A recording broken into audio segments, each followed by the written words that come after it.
Friends, आज हम अपनी हिंदी के पाठ्य पुस्तक उमंग दीप ज्योति में रचित संस्मरण बदला तो मैंने भी लिया था का अध्ययन करेंगे।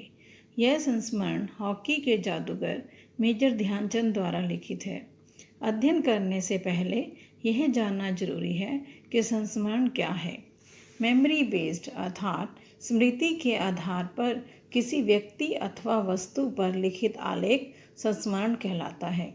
प्रस्तुत संस्मरण में बदला तो मैंने भी लिया था में मेजर ध्यानचंद ने खेल से जुड़े दिलचस्प किस्से एवं सावधानियां पाठकों के समक्ष प्रस्तुत की हैं। उन्होंने खेलते समय क्रोध न करने, बदले की भावना, ईर्ष्या एवं द्वेष से बचने की भी सीख दी है। आइए शुरू करें। खेल के मैदान में आए दिन धक्का मुक्की और मार धाड़ की घटनाएं होती रहती हैं। खेल में तो यह सब चलता ही है। जिन दिनों हम खेला करते थे उन दिनों तो यह भी चलता था। तो आइए मैं आज आपको अपने जीवन की एक दिलचस्प घटना सुनाता हूँ। सन 1933 की बात है। उन दिनों मैं पंजाब रेजिमेंट की ओर से खेला करता था। एक दिन पंजाब रेजिमेंट और सेपर्स एंड माइनर्स टीम के बीच मुकाबला हो रहा था। माइनर्स टीम के खिलाड़ी मुझसे गेंद छीनने की कोशिश करते, लेकिन उनकी हर कोशिश बेकार जाती। इतने में एक खिलाड़ी ने गुस्से में आकर हॉकी मेरे सिर पर दे मारी। मुझे मैदान से बाहर ले जाया गया। थोड़ी देर बाद मैं पट्टी बांधकर फिर मैदान में आ पहुंचा। आते ही मैंने उस खिलाड़ी की पीठ पर हाथ रखकर कहा, तुम चिंता मत करो, मैं इसका बदला जरूर लूँगा। मेरा इतना कहते ही वह खिलाड़ी एकदम घबरा गया। अब वह हर समय मुझे ही देखता रहता कि कब मैं उसके सिर पर हॉकी मारने वाला हूँ। मैंने एक के बाद एक झटपट 6 गोल कर दिए। खेल खत्म होने के बाद मैंने उस खिलाड़ी की पीठ थपथपाई और कहा, दोस्त, खेल में इतना गुस्सा अच्छा नहीं होता। मैंने तो अपना बदला ले ही लिया है। अगर तुम मुझे हॉकी न मारते तो शायद मैं ही गोलों से हराता। वह खिलाड़ी सचमुच बहुत शर्मिंदा हुआ। तो देखा आपने मेरा बदला लेने का ढंग, अर्थात मैंने उन्हें कोई चोट भी नहीं पहुंचाई और अपना बदला भी ले लिया।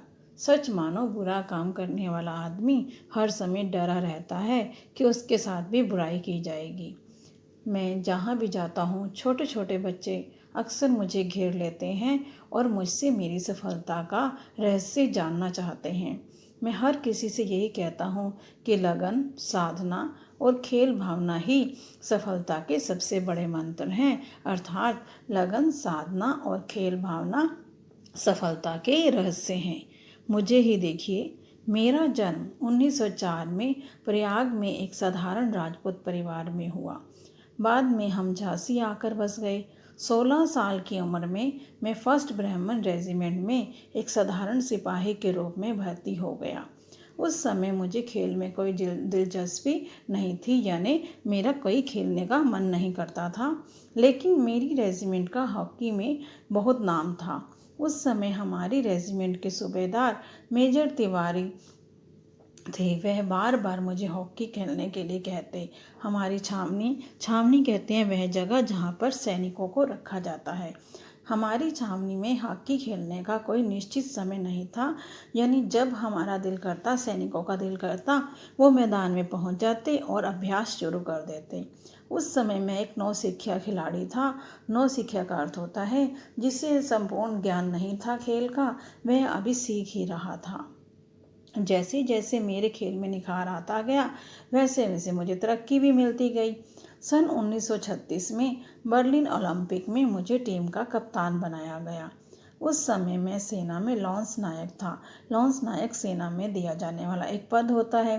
बर्लिन ओलंपिक में लोग मेरे हॉकी खेलने के ढंग से इतने प्रभावित हुए कि उन्होंने मुझे हॉकी का जादूगर कहना शुरू कर दिया। इसका मतलब यह नहीं कि सारे गोल मैं खुद ही करता था। मेरी तो हमेशा यह कोशिश रहती थी कि मैं गेंद को गोल के पास ले जाकर अपने किसी खिलाड़ी को दे दूं, ताकि उसे गोल करने का श्रेय अर्थात क्रेडिट मिल जाए। अपनी इस खेल भावना के कारण मैंने तो हिटलर तक का दिल जीत लिया था। लोग कहते हैं कि उसने अपने खिलाड़ी से पूछा था कि यह खिलाड़ी भारतीय सेना में किस पद पर है। जब उसे यह मालूम हुआ कि मैं लॉन्स नायक हूँ तो उसने अपने उस अधिकारी से कहा कि उससे कहो कि वह जर्मनी में आ जाए, मैं उसे मार्शल बना दूंगा। बर्लिन ओलंपिक में हमें स्वर्ण पदक तो मिला ही, लेकिन हिटलर ने भी अपनी ओर से मुझे एक पदक दिया था। इससे बड़ा गौरव का क्षण किसी खिलाड़ी के लिए और क्या हो सकता है। मैं खेलते समय हमेशा इस बात का ध्यान रखता था कि हार या जीत मेरी नहीं बल्कि पूरे देश की है। पाठ से हमने क्या सीखा? इस पाठ से हमने सीखा कि खेल में हार और जीत तो लगी रहती है। हमें हमेशा खेल को खेल की भावना से खेलना चाहिए और खेल के नियमों का पालन करना चाहिए, और कभी भी जीत का श्रेय स्वयं नहीं लेना चाहिए, क्योंकि अकेले हमारी जीत नहीं होती बल्कि हमारी पूरी टीम की जीत होती है।